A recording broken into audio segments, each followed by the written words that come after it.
एक समय की बात है। एक राज्य में एक प्रतापी राजा राज करता था।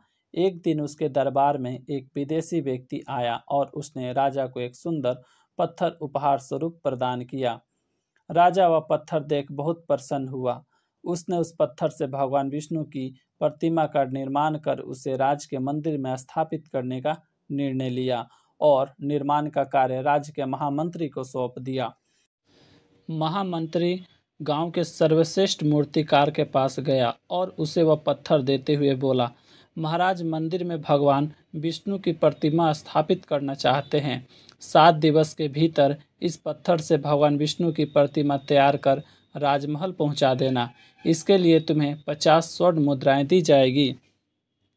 50 स्वर्ण मुद्राओं की बात सुनकर मूर्तिकार खुश हो गया और महामंत्री के जाने के उपरांत प्रतिमा का निर्माण कार्य प्रारंभ करने के उद्देश्य से अपने औजार निकाल लिए। अपने औजार में से उसने एक हथौड़ा लिया और पत्थर तोड़ने के लिए उस पर हथौड़े से वार करने लगा, किंतु पत्थर जस का तस रहा।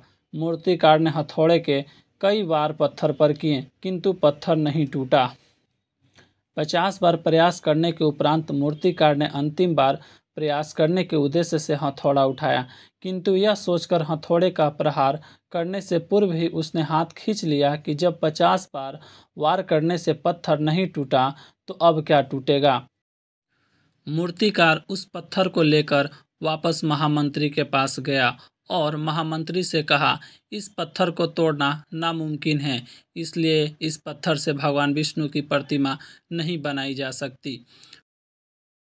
महामंत्री को राजा का आदेश हर स्थिति में पूर्ण करना था, इसलिए उसने भगवान विष्णु की प्रतिमा निर्मित करने का कार्य गांव के एक साधारण से मूर्तिकार को सौंप दिया।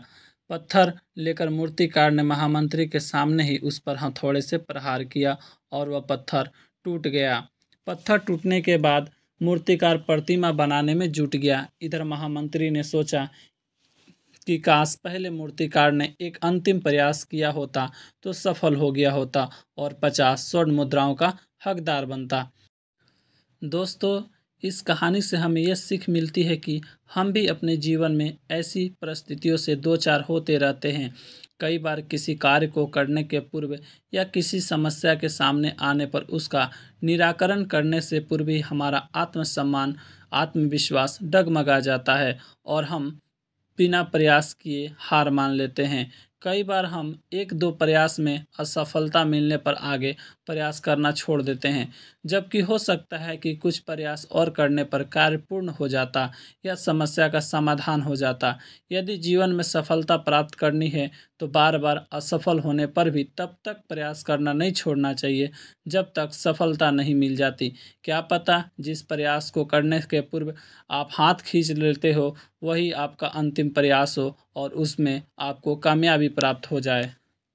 इस कहानी में बस इतना ही। मिलते हैं एक अगली कहानी में।